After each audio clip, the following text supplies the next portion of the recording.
27 women.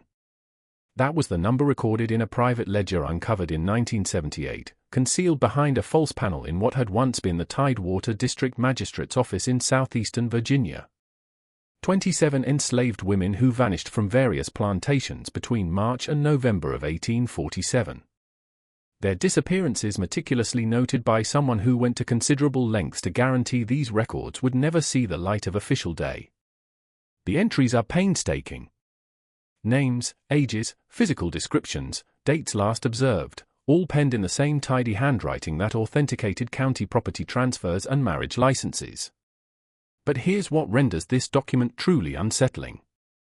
Next to each name, in a different ink, someone added a solitary word months or years afterward. The identical word each time. Found.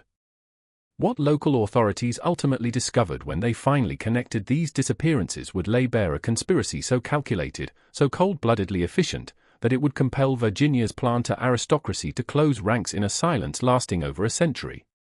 Before we proceed with the narrative of what truly transpired along the James River in 1847, ensure you're subscribed to Liturgy of Fear and hit that notification bell and drop a comment letting us know which state or city you're listening from, because some of the darkest chapters in American history occurred closer to home than you might imagine. The uncovering of that ledger wasn't accidental. It came to light during renovations when workers demolishing interior walls in the old magistrate's building discovered more than just the hidden compartment.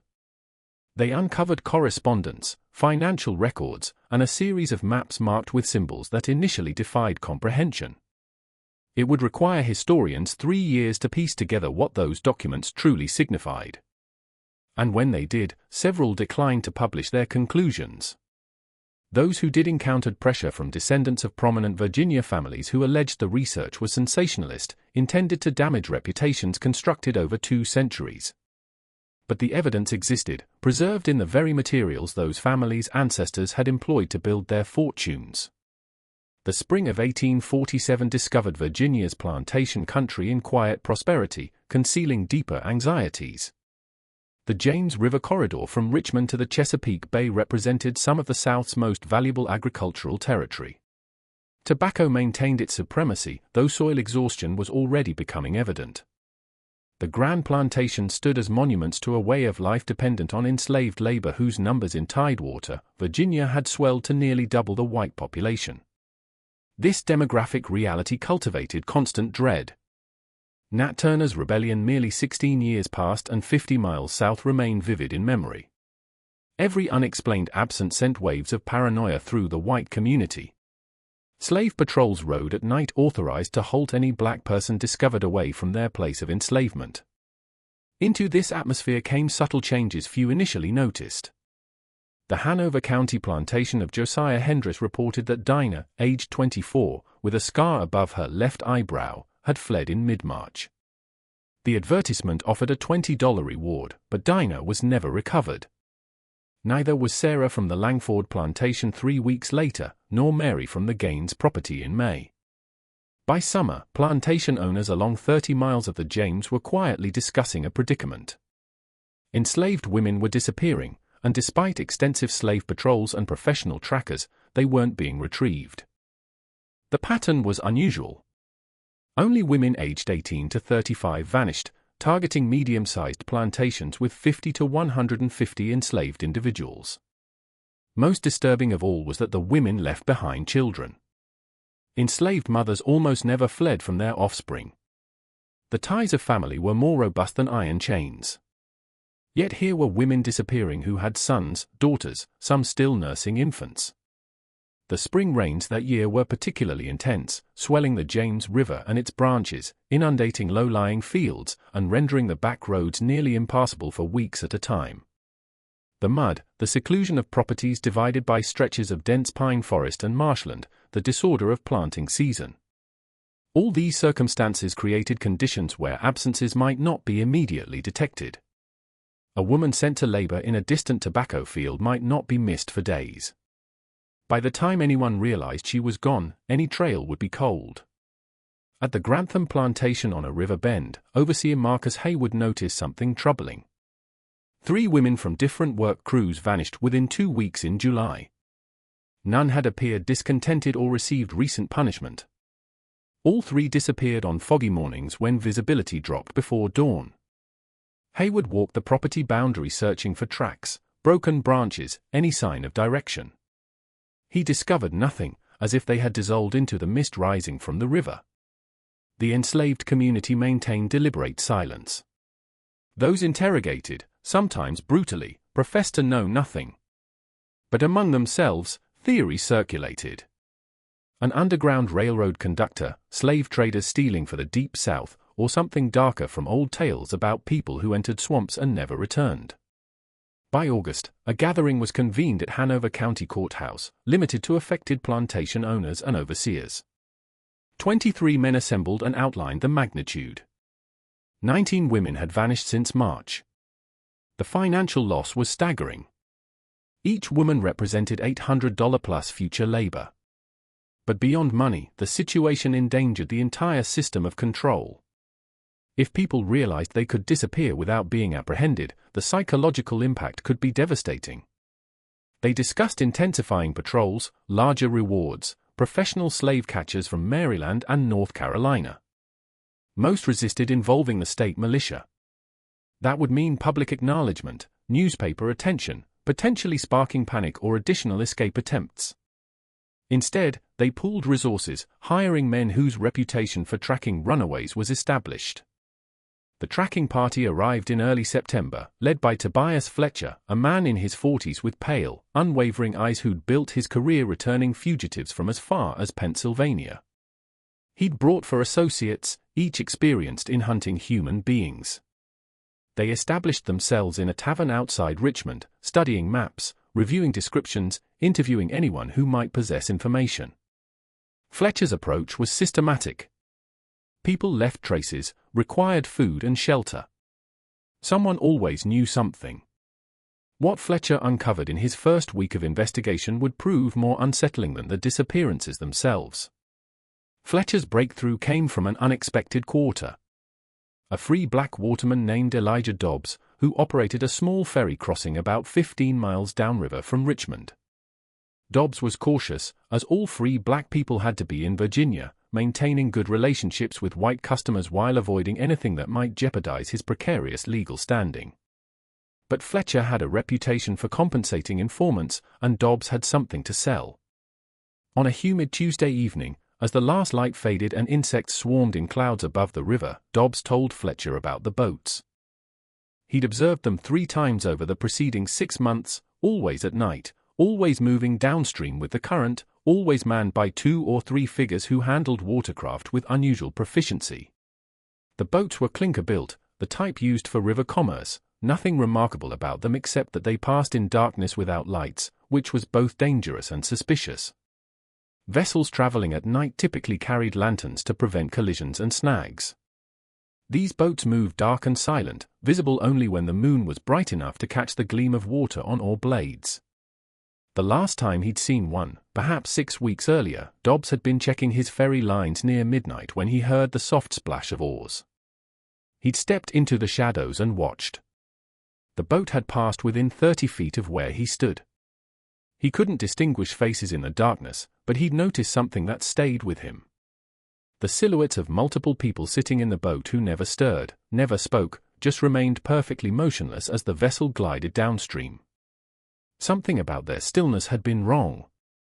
Living people, even attempting to be quiet, shifted and breathed and adjusted their positions. These figures might have been carved from stone. Fletcher absorbed this information without visible reaction, paid Dobbs $5, and added a quiet warning. If the waterman mentioned this conversation to anyone else, Fletcher would ensure he regretted it. Freedom papers could be challenged, lost, declared forgeries. Dobbs understood perfectly. Over the following days, Fletcher expanded his investigation along the river, speaking with other watermen, fishermen, people who lived along the banks and might have observed unusual activity. Most professed ignorance, but patterns emerged. Scattered reports of boats moving at night. A ferryman near Shirley Plantation who'd noticed the water unexpectedly rough one morning, suggesting heavy traffic during the night. A fisherman who'd discovered fresh footprints on a sandbar where no one should have been walking. The more Fletcher learned, the more convinced he became that the river itself was the key. The James River system was extensive with dozens of creeks and tributaries branching into the interior, many navigable by small boat. Someone utilizing waterways could transport people without leaving tracks on roads, could bypass the network of checkpoints and patrols that made overland escape so challenging. But this raised new questions. Where were they going? The river led eventually to the Chesapeake Bay and the Atlantic beyond. But you couldn't simply row enslaved women to freedom. Even reaching northern states demanded careful planning, safe houses, contacts. The Underground Railroad existed, but its routes generally ran overland, and it certainly didn't possess the capacity to move nearly 20 women in a matter of months. Fletcher decided to stake out a promising location. A bend in the river where the current slowed and a natural channel led to a small inlet surrounded by dense forest. It was isolated enough to function as a meeting point yet accessible to anyone who knew the waterways. He selected a moonless night in mid-September and positioned himself on high ground overlooking the inlet, accompanied by one of his men. They settled in before dusk, prepared to wait until dawn if required. The night was dense with sound. Cicadas, frogs, the occasional splash of fish or muskrat. The air hung heavy and still, pressing down like a damp blanket. Hours passed. Fletcher's companion shifted restlessly, swatting mosquitoes, but Fletcher himself barely moved. He'd spent countless nights like this, watching and waiting. Patience was his greatest asset. Around 2 o'clock in the morning, when fatigue was making everything seem unreal, Fletcher heard it, the soft rhythmic sound of oars cutting water. He touched his companion's arm, and both men went motionless. A boat materialized from the darkness upstream, moving with the current. As it drew closer, Fletcher could distinguish 3 figures, 2 rowing, 1 in the stern. The boat turned into the inlet and grounded softly on the muddy bank. What happened next unfolded rapidly. The 2 rowers, both appearing to be white men, though it was difficult to be certain in the darkness, stepped out and secured the boat. They waited, silent and watchful. Perhaps 15 minutes passed. Then came the sound Fletcher had been anticipating. Movement through the forest, branches rustling, footsteps attempting and failing to be quiet. A group emerged from the trees, 5 or 6 individuals, difficult to count in the shadows. The figures moved toward the boat with what looked like reluctance, urged forward by someone behind them carrying what might have been a long pole or stick.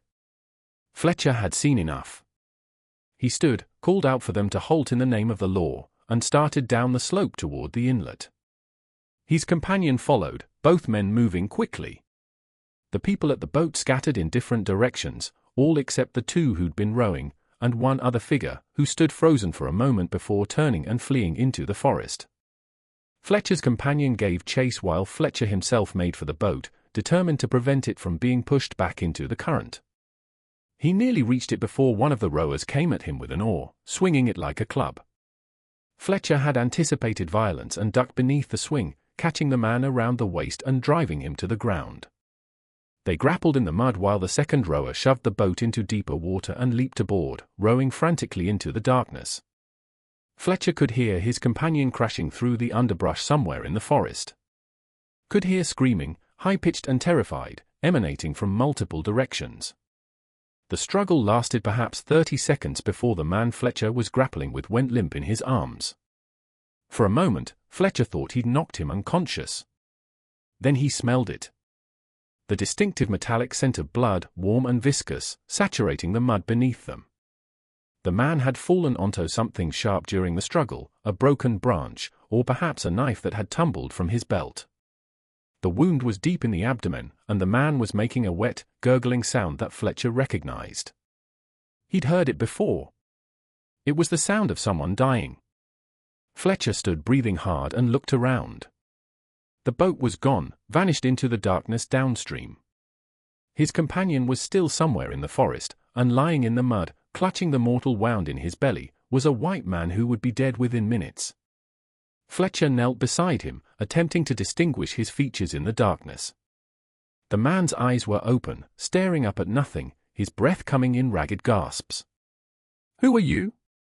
Fletcher demanded. "Who's running this operation?" The dying man's lips moved, but no sound emerged except that awful wet gurgling. Blood bubbled at the corner of his mouth. His eyes fixed on Fletcher's face with something that might have been recognition or might have been the vacant stare of approaching death. Then his body went still. Fletcher's companion emerged from the trees minutes later, alone and empty-handed. He'd chased someone for perhaps a quarter-mile before losing them in the dense undergrowth. The other people, the ones who'd been herded toward the boat, had scattered completely. The forest had swallowed them all. They searched the immediate area by moonlight and discovered signs of recent activity. Trampled vegetation, scraps of cloth caught on branches, the imprint of numerous feet in the soft earth near the bank. But most significantly, they discovered something that altered everything. Concealed in the bushes near where the boat had been moored was a canvas sack, probably dropped during the panic of Fletcher's arrival. Inside were documents, papers with names and descriptions, what appeared to be bills of sale, and a ledger recording dates and locations. Fletcher carried the dead man's body and the sack back to his horse, working quickly before dawn broke. He needed to examine everything more thoroughly, and he needed to identify the deceased. Someone would be searching for him. Someone would need to explain what he'd been doing at that inlet in the middle of the night, assisting in loading people onto a boat headed down the James River. What Fletcher discovered in those documents would crack the case open like a rotten egg, exposing something far worse than a simple escape operation. The dead man's name was Jacob Pewitt, and he'd been employed as a clerk at the Richmond office of Sutherland and Company, one of Virginia's largest slave trading firms. This information directed Fletcher's investigation in a direction he hadn't anticipated. Slave traders dealt in human property, purchasing and selling people for profit, but they operated within a legal framework, maintaining records and paying taxes.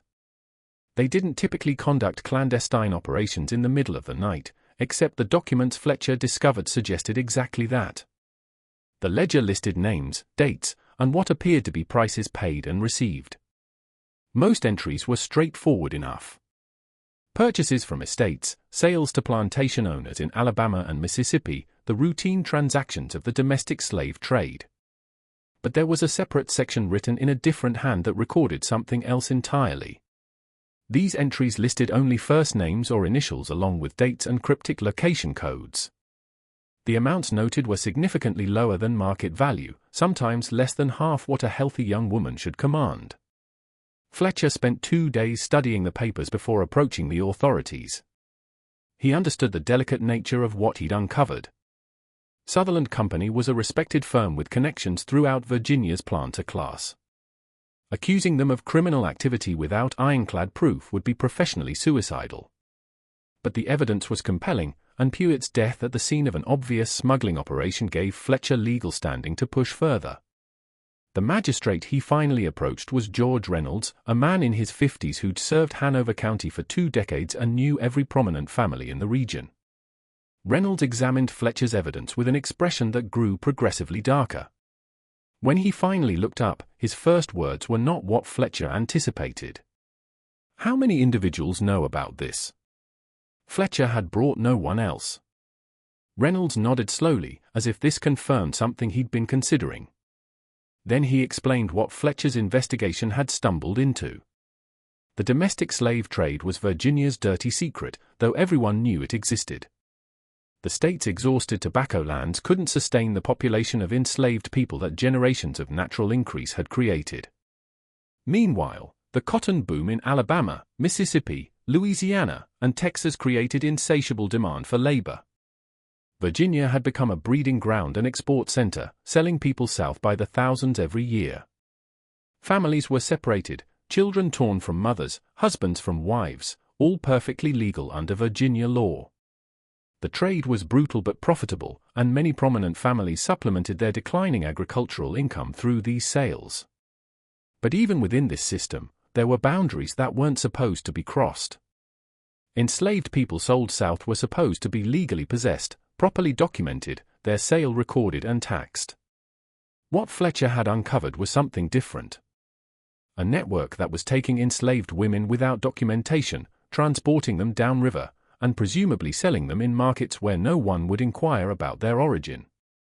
This wasn't merely illegal. It was theft from other slaveholders, a violation of the property rights that formed the foundation of the entire system. Reynolds's concern wasn't humanitarian. He didn't care about the women being taken except as items of stolen property. What troubled him was the threat to social stability. If plantation owners couldn't trust that their human property was secure, if there was an organized network stealing enslaved people for profit, it undermined everyone's investment. Worse, if this became public knowledge, it could create precisely the kind of scandal that abolitionists in the North loved to publicize, making Virginia appear as a lawless territory where even slaveholders weren't safe from theft. The magistrate decided that Fletcher's investigation would continue, but quietly. No public announcements, no newspaper coverage beyond the routine runaway advertisements that had already appeared. Reynolds himself would contact certain plantation owners, those whose women had disappeared, and arrange for a private meeting. Meanwhile, Fletcher would follow the trail downstream, attempting to determine where the boats were going and who was receiving the stolen property. This is where the investigation took its darkest turn. Fletcher traveled downriver following the James toward the Chesapeake, questioning dock workers and tavern keepers. The trail led to City Point, where the Appomattox joined the James. Here, information came more readily. What Fletcher sought wasn't unusual. It was business as usual. 3 witnesses confirmed boats matching his description at City Point docks, arriving after dark, departing before dawn. Cargo had been transferred to larger vessels bound for southern ports. No one found this strange. Enslaved people moved through City Point constantly, shipped to Charleston, Savannah, Mobile, New Orleans. No one examined documents closely or asked uncomfortable questions. Fletcher identified the Catherine Marie, a coastal trader making regular runs to Charleston. Its June manifest listed 32 enslaved people. Comparing with Puett's ledger, the correlations were obvious. At least 6 disappeared women had likely been on that ship under different names, described as legally possessed property, though actually stolen. The scheme's elegance was its simplicity. Virginia's domestic trade moved thousands monthly. Documentation was often sloppy for distant sales. A woman from Hanover County could be given a false name described as property of a fictitious owner selling due to debt and shipped to Charleston where no one would connect her to a Richmond advertisement. She'd be sold at auction, money flowing to conspirators while the original owner absorbed the loss. But this raised the question that Fletcher couldn't answer. How were they taking the women in the first place? Enslaved people didn't simply wander off plantations. They were watched, controlled, their movements restricted and supervised. Yet nearly 30 women had been removed without apparent struggle, without witnesses, without anyone observing enough to raise an alarm until they were already gone. The more Fletcher learned about the distribution network, the less he understood about the initial abduction. The answer came from an unexpected source. One of the women who disappeared managed to return. Her name was Rachel and she'd been taken from a plantation in Goochland County in early August. She reappeared in late September, walking into the county courthouse in a state of near collapse, barely able to speak, her feet bloodied, and her clothing torn. What she told authorities once they provided her water and somewhere to sit would explain everything and nothing, exposing a conspiracy that went deeper than anyone had imagined while raising questions that could never be fully resolved. Rachel's story began on an August morning when she'd been working in the tobacco fields. An overseer, not the one assigned to her gang, someone she'd never seen before, had called her name and informed her the plantation owner wanted to see her immediately. This was unusual, but not unprecedented. She'd followed the man toward the main house, wondering what she'd done wrong, already preparing herself for punishment. But instead of taking her to the main house, the overseer had led her to a wagon, waiting on a side road, where 2 other women from neighboring plantations were already sitting, looking confused and frightened. Before Rachel could run or scream, she'd been seized. A cloth soaked in something sweet-smelling had been pressed over her face, and darkness had swallowed her. She'd awakened hours later in the hold of a boat, her wrists bound, her head pounding, unable to see anything in the complete blackness below deck. She could hear other women breathing around her, could hear the creak of wood and the splash of water against the hull. The boat had been moving downstream. What followed existed in fragments, darkness, being moved between locations, examined by men discussing her as livestock, held in a warehouse near water where she heard ships and smelled salt air, then chaos, shouting, something breaking, running. In the confusion, Rachel slipped away and concealed herself. Her journey back took 2 weeks traveling at night, stealing food, drinking from streams, following the North Star and river. She had no clear memory of captors' faces, no names, only that some were white and at least one was black, possibly enslaved and forced to participate. The drug left her memories hazy. Rachel's return confirmed Fletcher's theory. An organized network had been systematically kidnapping women, drugging them, transporting them downriver, holding them near City Point before shipping them south. The operation required insider knowledge of which plantations to target when overseers would be distracted. It demanded resources, boats, holding facilities, southern market contacts, and it required ruthlessness, a willingness to kidnap and sell human beings with no regard for violence or property law. Fletcher had identified the distribution method. He had Jacob Pewett's ledger connecting Sutherland and Company to the illegal sales. He had Rachel's testimony about the kidnapping process. What he didn't have was the identity of the person running the operation, the individual who'd planned everything and profited most from it. That would require one more piece of evidence, one more break in the case that would come from the last place anyone anticipated. The meeting at Eagle Tavern in Richmond gathered 14 plantation owners, Fletcher, 2 sheriffs, and Thomas Waverley, a young attorney from the governor's office. Reynolds presented Fletcher's findings. Nighttime boats, Pewett's death and ledger, Sutherland and Company's connection, Rachel's testimony about being drugged and held captive. The mood shifted from anger to something darker as the conspiracy's scope became clear. These weren't runaway slaves. This was theft by other members of their own class, people they conducted business with, attended church with, shared social obligations with. Discussion grew heated. Some wanted immediate raids on Sutherland and Company, public prosecution. But Reynolds and others urged caution. James Sutherland sat on 3 bank boards, had served in the legislature. Accusing him without absolute proof would trigger years of legal battles, destroying reputations. Thomas Waverley added another concern: publicity. Abolitionists would seize this as proof of systemic corruption, argue for federal intervention. Better to handle it discreetly, prosecute without fanfare, avoid providing ammunition to slavery's enemies. Fletcher listened to all this with growing frustration. He was being compensated to solve a mystery and he'd solved it. The criminals were identifiable. The evidence was solid. That should be the end of the matter. But as he listened to these wealthy men debate strategy and public relations, he began to understand that the truth was more complicated than he'd realized. Discussion focused on a crucial question. The women sold south. Rachel had escaped, but she was the only one. The others, 26 women, were scattered across plantations from Carolina to Louisiana, living under false names, unable to prove their true identity. Recovering them would be nearly impossible, requiring multi-state cooperation and proof of ownership established months after the fact. Harrison Wickham, who'd lost 2 women, made a stunning proposal. Let it go. Accept the financial loss. Shut down the network, but don't pursue prosecution that would expose everything publicly. The women were gone, already sold.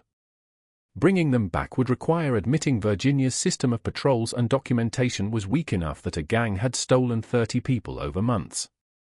Better to handle it privately, ensure it didn't happen again, and move on. Several agreed. Waverley objected. If unpunished, other networks would form. Law meant nothing unenforced, especially when criminals came from the same class as victims. The debate raged for another hour before Reynolds proposed a compromise. Continue investigating to identify everyone involved, deal with them privately through forced restitution and social ostracism, but no public trial, and the women sold south would remain where they were. The cost of recovery, financial and political, was too high. Fletcher found this distasteful, but understood its logic. The system cared about property rights, not human welfare. If plantation owners accepted the loss to avoid embarrassment, that was their choice. He would complete his investigation, identify remaining conspirators, collect payment, and move on. But what he discovered next rendered that resolution impossible. Following the money in Puett's ledger led Fletcher to Samuel Ridgway, a Bank of Virginia clerk processing transfers from Sutherland and Company to individuals whose names appeared on no official business records. When confronted, Ridgway collapsed, confessing everything in a tearful breakdown. Ridgway explained the operation. James Sutherland had conceived the plan, recognizing Virginia's slave trading business faced increasing criticism and uncertain prospects. He decided to maximize profits while the system still existed, even if that meant stepping outside legal boundaries. Sutherland recruited employees, including Puett, for kidnapping and transportation, targeting plantations where security was lax, overseers drunk or incompetent, where large numbers of enslaved people made absences less noticeable. The drugging technique came from Dr. Marcus Estabrook, who'd provided compounds to render someone unconscious without killing them. The holding facility was a City Point warehouse owned by a shipping company Sutherland had stakes in. Forged paperwork was created by lawyer Philip Ardmore, who specialized in estate sales and had access to required seals and signatures. Everyone involved received handsome payment shares of profits far exceeding legal work. The operation had run nearly 8 months before Fletcher caught Puett.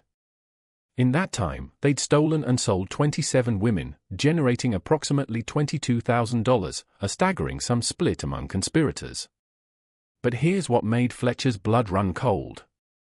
Ridgway claimed that Sutherland had planned to expand the operation, targeting enslaved men as well, and potentially extending into other states.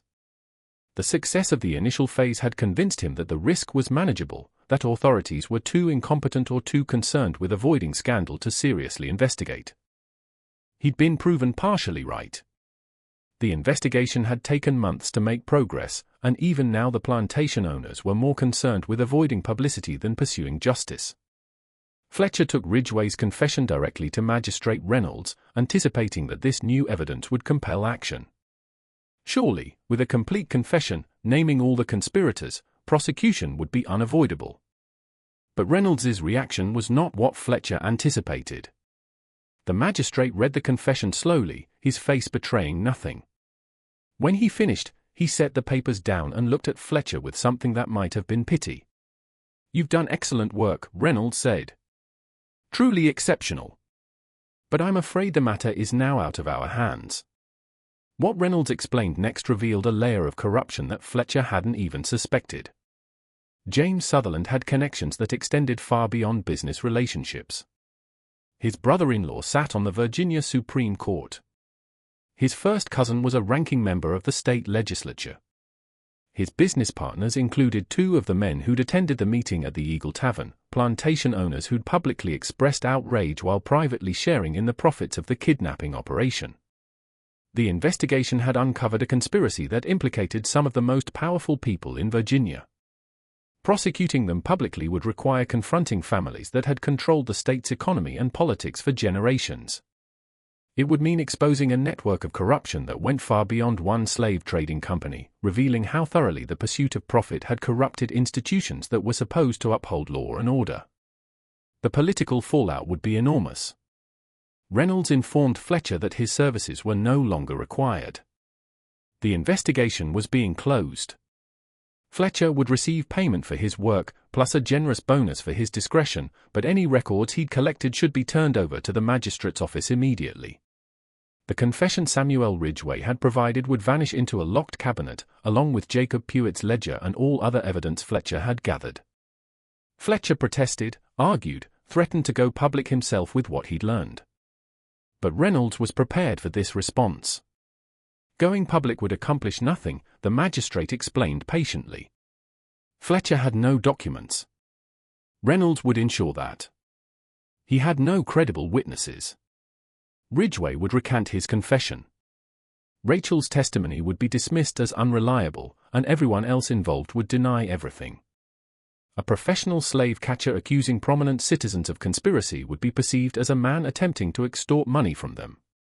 Fletcher's reputation would be destroyed, his career ended, and he might even face criminal charges for slander. The system was protecting itself, closing ranks against the truth. Fletcher understood that he'd lost before he'd even realized he was in a fight. He accepted his payment, handed over his records, and left Virginia the following week, never to return. But the story didn't conclude there. Samuel Ridgway's body was discovered in the James River 3 days after his confession, tangled in tree roots near the Rocket's Landing docks in Richmond. The official determination was suicide by drowning. A man overcome by guilt and despair. No one mentioned that his hands had been bound before he entered the water or that bruises around his throat suggested he'd been unconscious before he drowned. The sheriff who examined the body noted these details in his private journal but signed off on suicide for the public record. Dr. Marcus Estabrook left Virginia in early November, supposedly to accept a position at a hospital in Baltimore. He never arrived there. His carriage was found abandoned on a road north of Fredericksburg. One wheel broken, the horses gone, no sign of the doctor himself. Another mysterious disappearance in a year that had witnessed too many. The authorities conducted a brief search but concluded that Estabrook had probably been robbed and killed by highwaymen. His body concealed somewhere in the dense forest along the road. The case was never solved. Philip Ardmore, the lawyer who'd forged the documents, developed a sudden interest in moving west. He sold his practice in Richmond and departed for Tennessee, where he supposedly planned to start anew. According to records, he did establish a new practice in Memphis, but he died less than a year later from what was described as a fever. He was 38 years old and had been in good health. The pattern was obvious to anyone paying attention.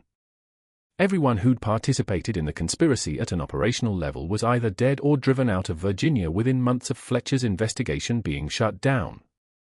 The people who'd actually performed the work of kidnapping, drugging, transporting, and documenting the stolen women were being systematically eliminated, ensuring their silence permanently. Only the highest level of the conspiracy, James Sutherland and his partners among the plantation elite, remained untouched. The enslaved community in Tidewater, Virginia, meanwhile, noticed that the disappearances had ceased. No more women vanished from tobacco fields or quarters in the night. The boats moving silently down the James River were no longer observed by watermen working late hours. Whatever had been happening was over, shut down as suddenly as it had begun. But the knowledge of what had occurred spread through whispered conversations, becoming part of the oral history that enslaved people passed down to their children. Be careful. Trust no one, because even those who claim to possess you legally might find ways to make you disappear entirely. Rachel, the woman who'd escaped and testified, found herself in an impossible position.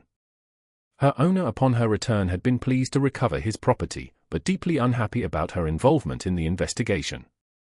Her testimony had embarrassed him, forced him to acknowledge publicly that his plantation security was inadequate.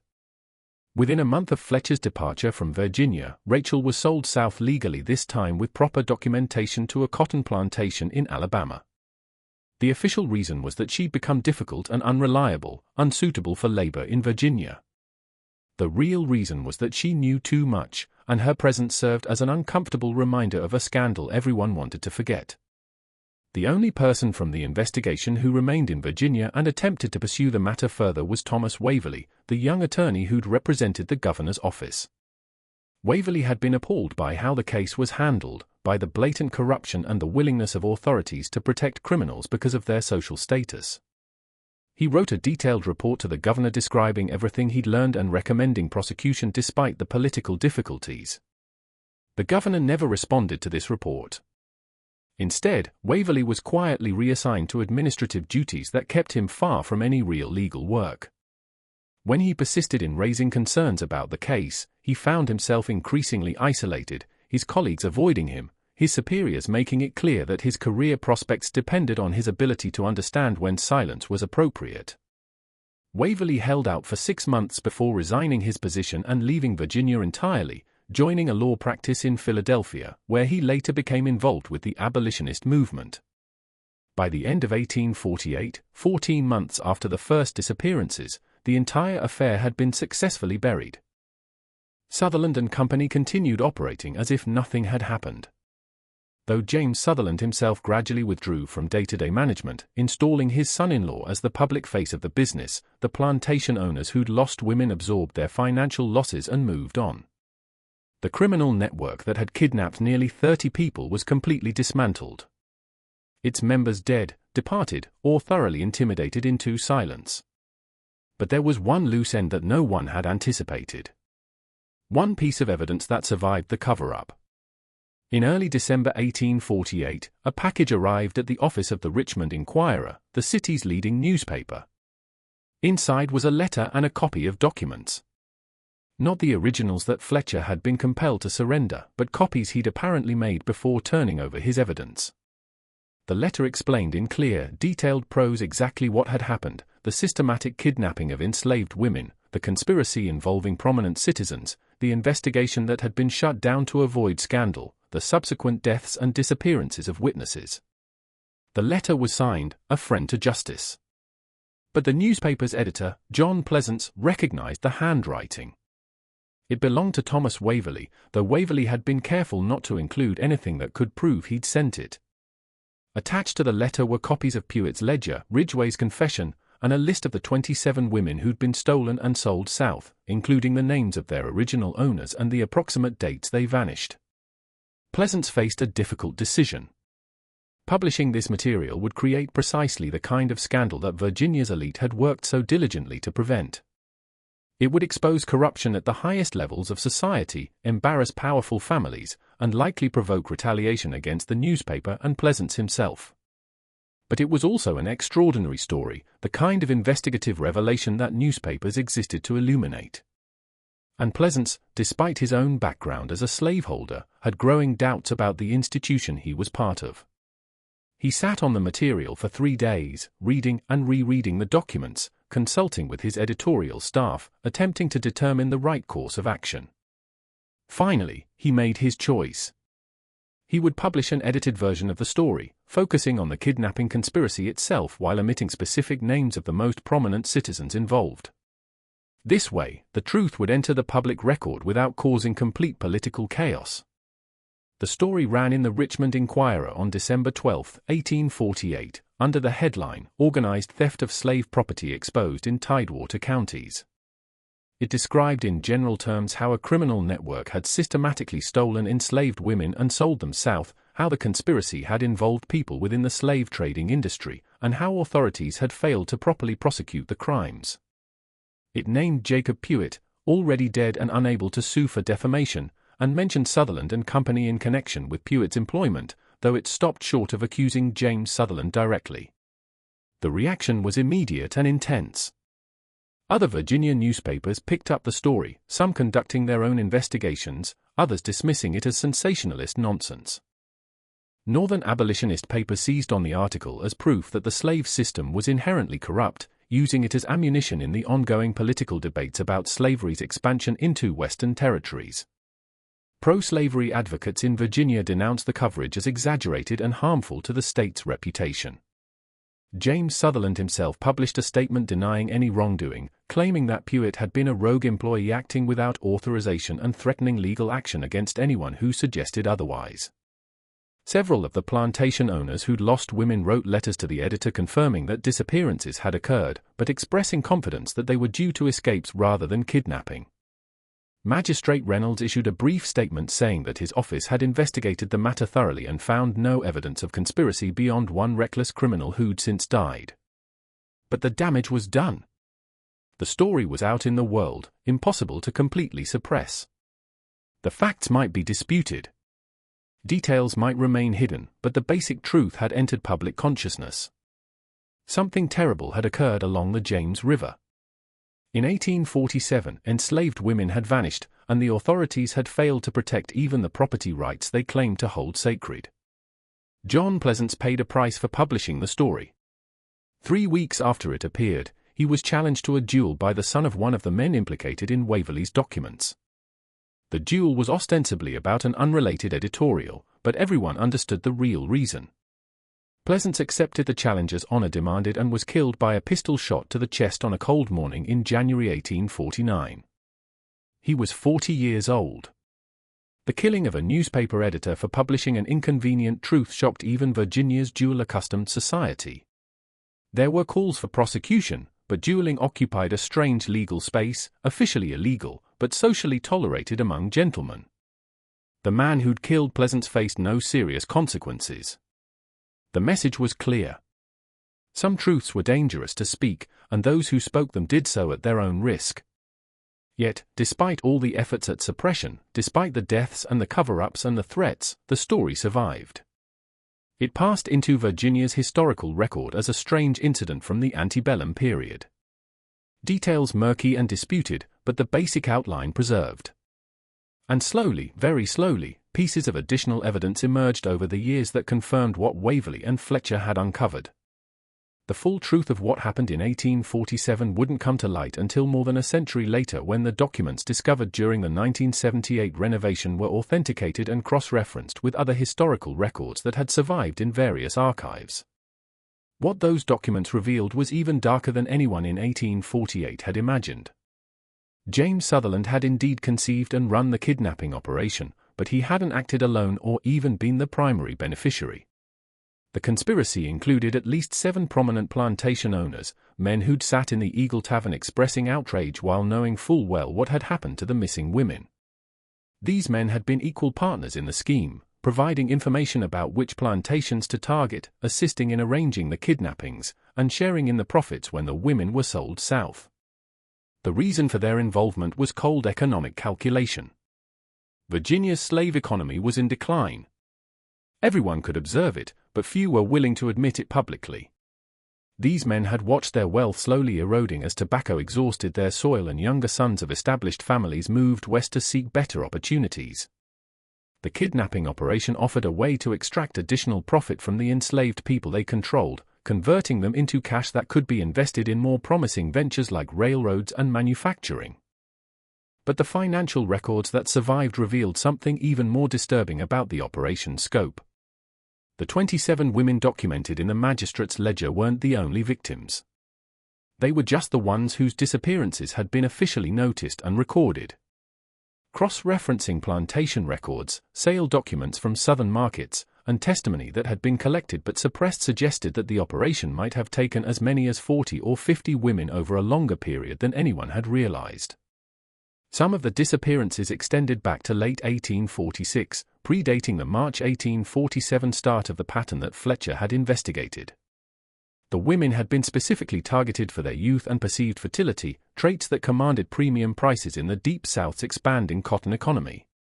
They'd been torn from their families, drugged and transported like cargo, sold under false names to purchasers who'd been told nothing about their true origin. Some of those women likely lived out their entire lives, never discovering which Virginia county they'd originally been stolen from, unable to communicate with the children and husbands and parents they'd been forced to abandon. The holding facility at City Point had been more than just a warehouse. Documents described it as a compound with separate rooms where captives could be kept isolated, a space where they could be prepared for sale, which likely meant being compelled to learn false histories, threatened into silence about their kidnapping, possibly subjected to violence to render them compliant. The facility operated for at least 10 months before being shut down following Fletcher's investigation. After that, it was cleaned out and converted to storing legitimate cargo. Any evidence of its previous use carefully destroyed. Dr. Estabrook's role in developing the drugging technique turned out to be even more sinister than originally understood. He'd been experimenting with compounds based on opium and other substances, attempting to find mixtures that would render people unconscious without killing them, that would leave them confused and disoriented to prevent effective resistance. Several of the women who'd been kidnapped, based on testimony collected decades later from former enslaved people who'd known them, reportedly suffered lasting effects from the drugs, including memory problems and physical ailments that persisted for years. The deaths of the conspirators who'd been at the operational level, Ridgway, Estabrook, possibly others whose fates were never officially recorded, hadn't been coincidental. The plantation owners who'd partnered with Sutherland had systematically eliminated anyone who could testify against them, ensuring that if the conspiracy was ever investigated, all the blame would fall on dead men who couldn't defend themselves. Puett's death at the inlet had been accidental, but it demonstrated to the conspirators how vulnerable they were to testimony from subordinates. They'd responded by removing that vulnerability entirely. Thomas Waverley's attempt to expose the conspiracy through the Richmond Inquirer, and John Pleasance's death after publishing the story, represented the system protecting itself in the most brutal way possible.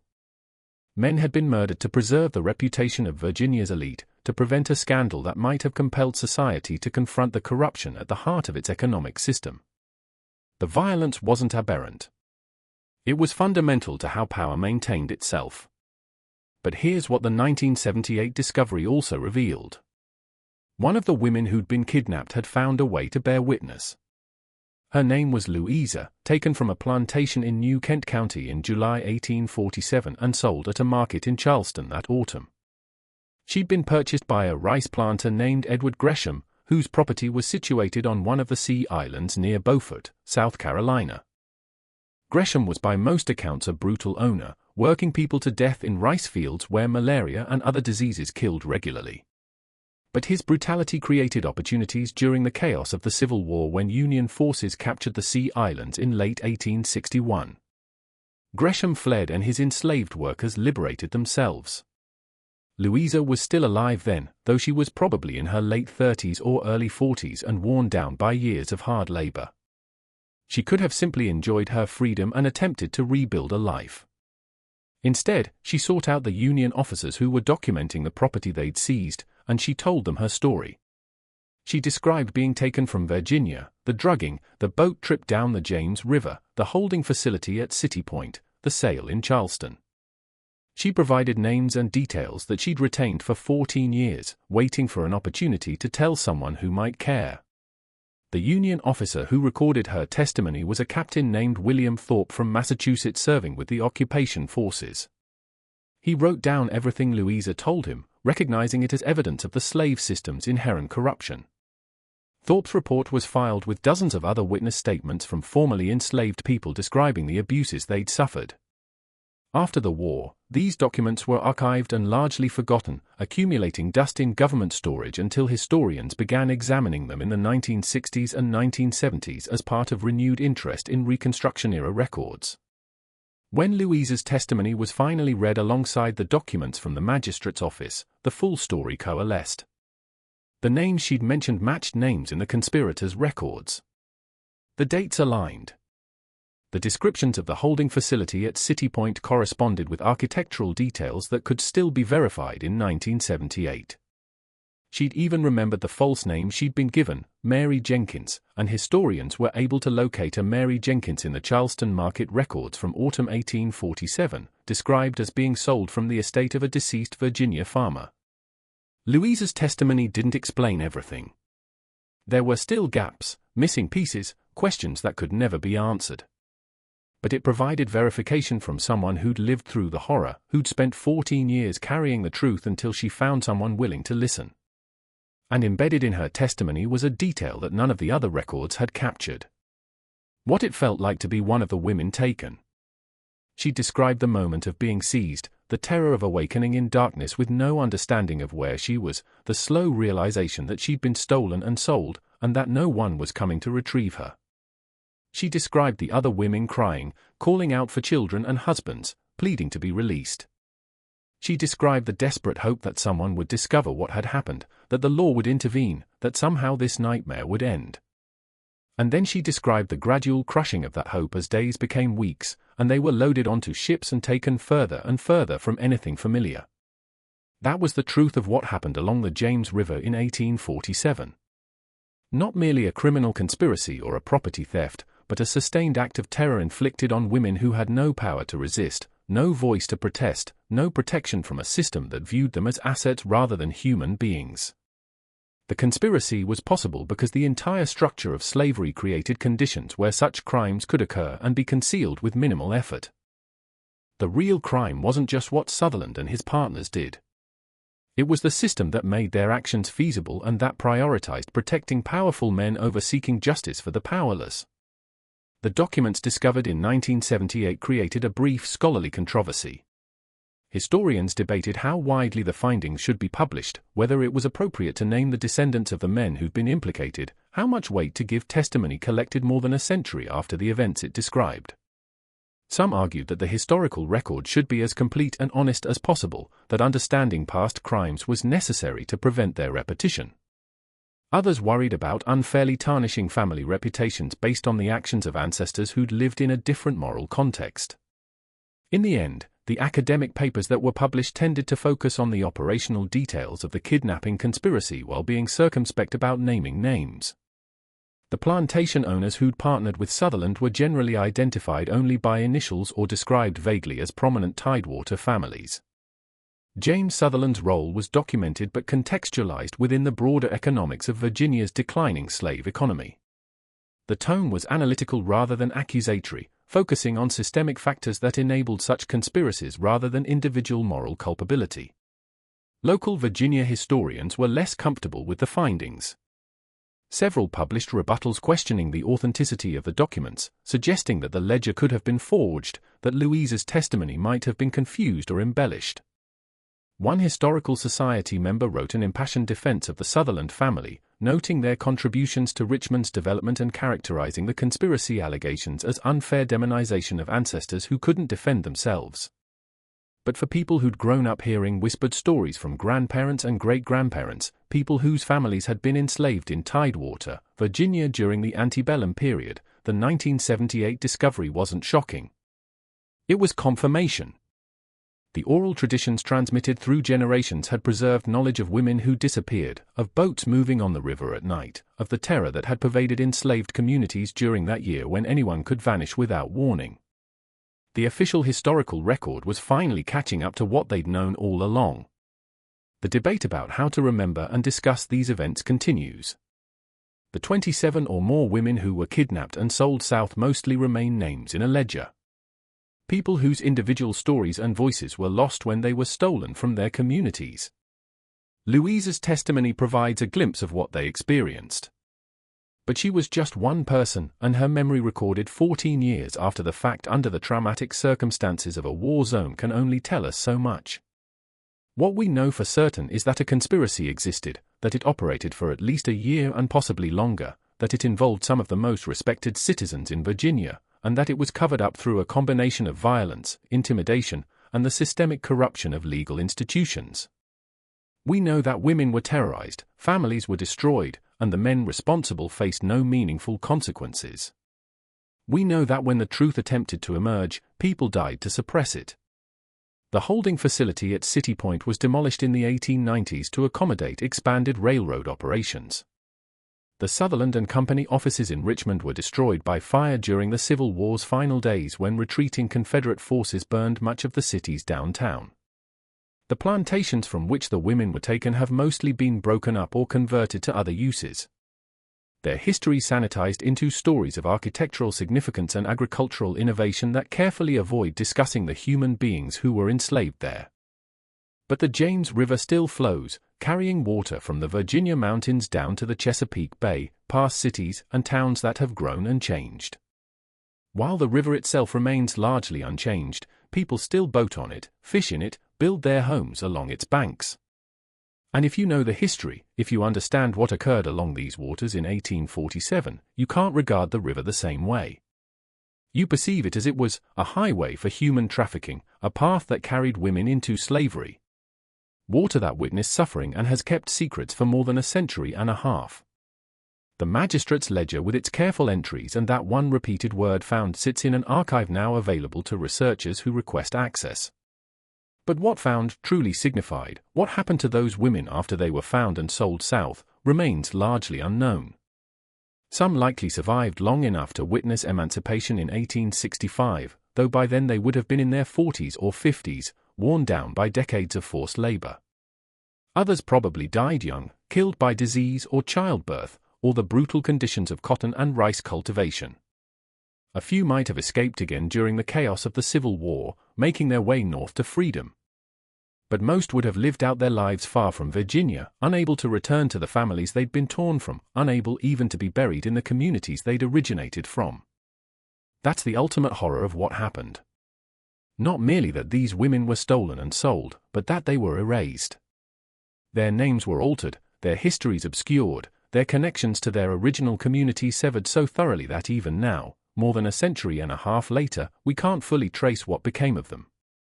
They exist in the historical record as entries in a ledger, as references in shipping manifests, as blank spaces where people used to be. What are your thoughts on this story? Do you believe everything that happened along the James River in 1847 has been revealed? Or are there still secrets waiting to be discovered? Leave your comment below and share your perspective. If you found this piece of dark history compelling, subscribe to Liturgy of Fear. Hit that notification bell and share this video with someone who appreciates the kind of true stories that textbooks often omit. The past contains more shadows than we typically acknowledge. And there are more stories like this waiting to be told.